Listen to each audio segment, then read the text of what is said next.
Hey guys, welcome back to today's video. Today is Wednesday, June 4th, 2025, and today we're going to be talking about Elon Musk and Donald Trump, their relationship that seems to have really turned into turmoil over the past couple of weeks after Elon Musk announced his departure from the federal government, leaving after a very interesting period in the first 6 months of Donald Trump's administration.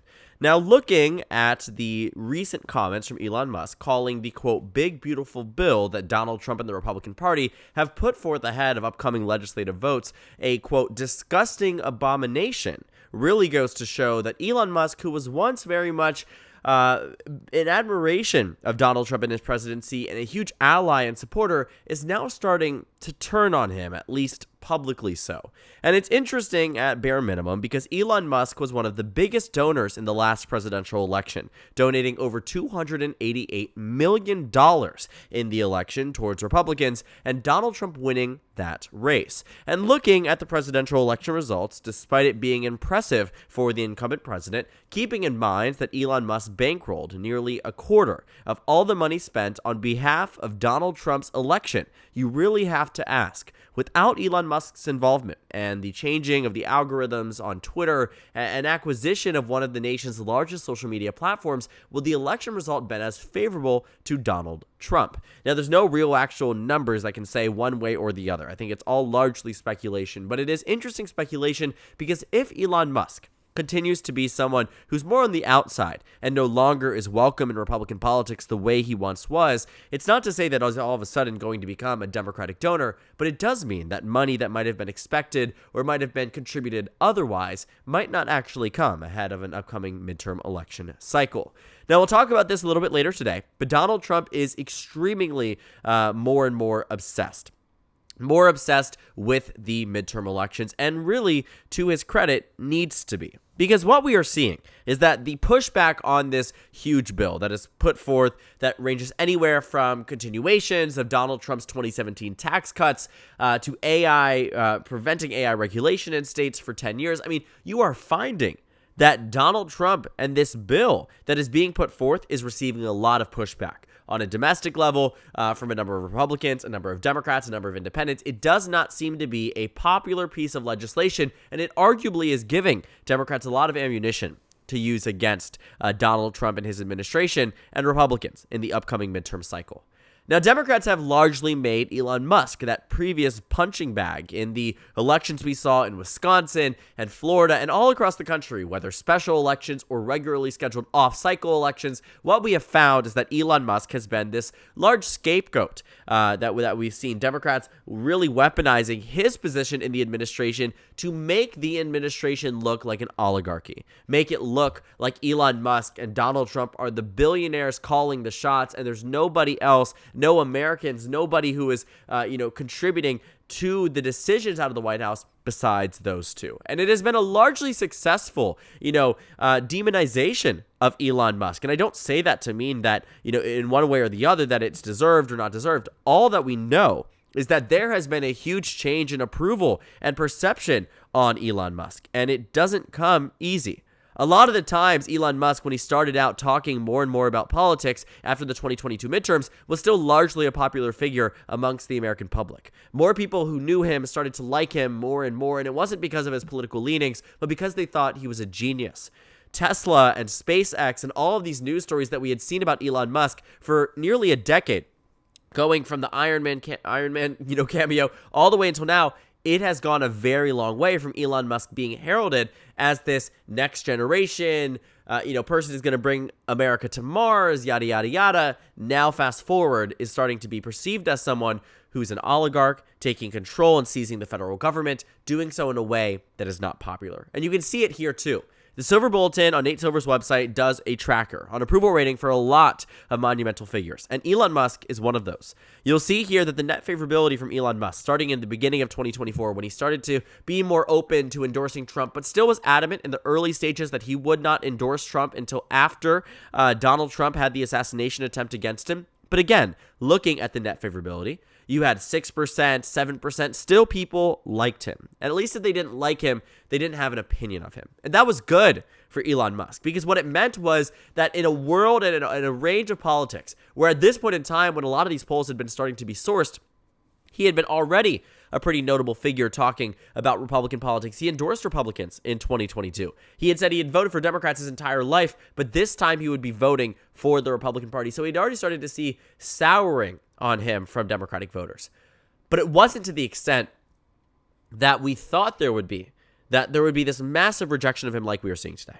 And like what we saw was that this approval over time eventually started to deteriorate. Around the election was still overall -2, today -13. And it's because voters looked at these federal government cuts. They looked at Doge. They looked at the things that Elon Musk was doing, and in a way, he became kryptonite to the GOP. Again, Democrats used him as this punching bag, and eventually the Trump administration realized the longer they had Elon Musk in the fray, the longer they were going to be attacked and really battered by the Democratic Party in that way, because they really couldn't find their way around it.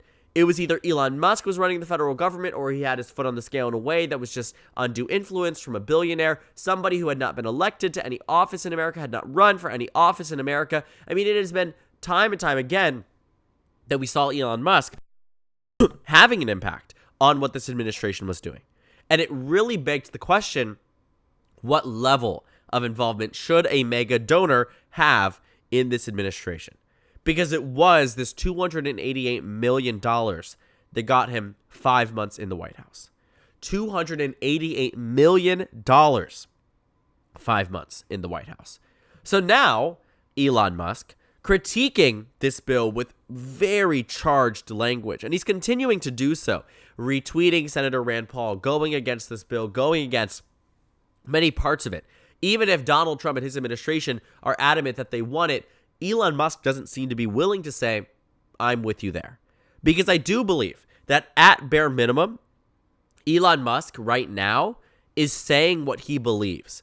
I don't know if he was saying everything that he believed in the time he was in the administration.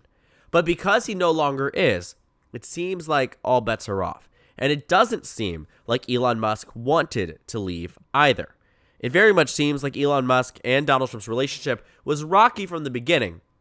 But Donald Trump would obviously be lucky in that circumstance to have the richest man in the world bankrolling his campaign, and bankrolling his campaign, he did. Now, Donald Trump is also in full awareness, at least it seems as much, that his approval rating largely does fluctuate. The decisions that he makes amongst the federal government and on the national level does have an immediate impact on the way the American public perceives him. And his association with Elon Musk really only started to hurt him. It's really shocking, to say the least, that we came from a year last year where Elon Musk in every single set of polls was outpacing Donald Trump in terms of favorability. People liked Elon Musk more than they liked Donald Trump. But today, that no longer stands to be true. And it really is interesting because that would have been completely abnormal in Trump 1, but slightly more believable in Trump 2, especially given the way that the Democratic Party used Elon Musk in a way that arguably was smart, politically advantageous, sure, but did a lot of damage to the way that people perceived Musk. And so looking at the midterm elections, Democrats were hoping to do something very similar this time around as well. Given the very slim House majority, had Elon Musk ridden out his tenure in the Oval Office, or I guess in the White House, in the West Wing, where he had an office at one point in time in this administration, to eventually, starting to see that waver, but had it ridden out through the midterms, you would have probably seen Democrats do a lot better than what you will likely see them do next November. But the damage, I think, has largely been done. And I think the implications of a Trump-Musk feud is something that has been in the works and in the rumblings for a while, but could only mean bad news for the GOP. Because although Elon Musk is kryptonite, and I think his association with the Trump administration did a lot of damage to the perception of the early days of Trump 2, and does a lot of damage to the continued perception of Trump 2, not many people know he's out of the federal government. Elon Musk has continued to be this weaponization point for Democrats, and it is working successfully. And I do think that when you're looking at it from an independent voter who will vote next November, and Elon Musk's name is still being talked about in the media because he's still a major actor, Republicans would rather have him on their side financially than someone who's more neutral who's still hurting them. And I don't think that Elon Musk should have stayed in the administration, but staying on the good side, Donald Trump staying on the good side of Elon Musk would be a lot smarter of a move. But Donald Trump is not one to temper, not one to die down or back away from attacks on him, right? When people are coming after him on the media, he responds. When Republicans call him out on Capitol Hill and Democrats and independents, he responds, right? And I don't think that he's going to easily feud with Elon Musk, and I don't imagine that Susie Wiles will allow him to do so. But what we know is that Elon Musk calls this bill a disgusting abomination. And because he is no longer in the administration, I do believe he is trying, in some regard, to speak what he believes. Does it mean that he's not going to support Republicans inevitably? No. But it also doesn't mean that he's just being a lapdog at this point for the administration in a way that many people had said he had been for the past 5 months. And I think, regardless of the situation, Elon Musk is a double-edged sword. You keep him, you lose by more. You lose him, you lose the money, which maybe you will lose by more. We don't know. The election hasn't happened, and we will never know because we won't have two alternative realities that we can judge. But we do have inferences. We do have ways speculating and using the way that Elon Musk's data might interact with Donald Trump's data and what they might mean for a midterm election. But knowing how narrow the last election was, knowing how Republicans winning 220 seats puts them just 3 seats away from losing the majority the next election, I am confident that Democrats will win the House majority come 2026. And it isn't that difficult to see how it happens. When you're looking at it from a Democratic perspective, shifting the national popular vote by just 2 points puts Democrats in the majority. You bring them back to where they were in 2018, Democrats won 237 seats in the House, even more than they did in 2018. That's the way that this election has been set up. And that's the way the midterms have been set up, which is why Donald Trump is so worried, which is why Donald Trump pushes out Elon Musk after Democrats use him and weaponize it to a point where they are winning in states like Wisconsin by 10 points in a race that Elon Musk also bankrolled. And while money is not everything, I do think it matters that the most major donor of Donald Trump's administration is starting to sour on him.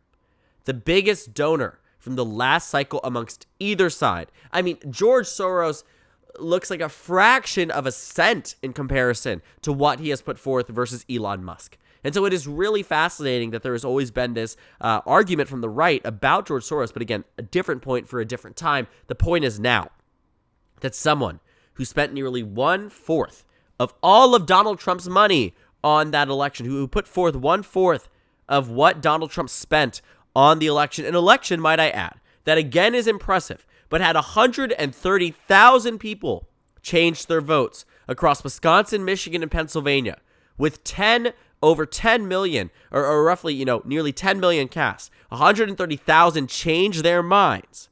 Last November, Kamala Harris would be in the Oval Office today. And while Donald Trump won the national popular vote, and while he won in Nevada and Arizona and Georgia and North Carolina, we cannot take that away from him, and we will not take it away from him. But understanding, just as I said back, with Biden in 2020, those 44,000 votes, 130,000, actually really 115,000 if we're getting technical, had they voted differently, just one switch out of millions upon millions cast, the presidency would be different. And I do believe, at least in part, that the money that Elon Musk spent on the election had a benefit to Donald Trump. Did it win him the race? I don't know. We don't know. But I certainly think it helped. And although Donald Trump, again, had that margin that is impressive, I am questioning every day, too, looking at the last cycle, about what it might look like in the future, given that the margin, again, stands to be itself impressive. But on an individual state basis, was still very much a close race. And so looking at what we are seeing now, maybe without the help of Elon Musk, J.D. Vance might not be president. Maybe without the help of Elon Musk, Republicans might lose a few more House seats or Senate seats or gubernatorial races or state legislative races, but we may never know. But it is news in itself that the biggest ally so far of this administration is calling this new, quote, big, beautiful bill, also, quote, a disgusting abomination. And it will be interesting to see how this pans out on the Senate floor, what they gut, what they take out, what they change, because right now it's not looking too good for Republican lawmakers.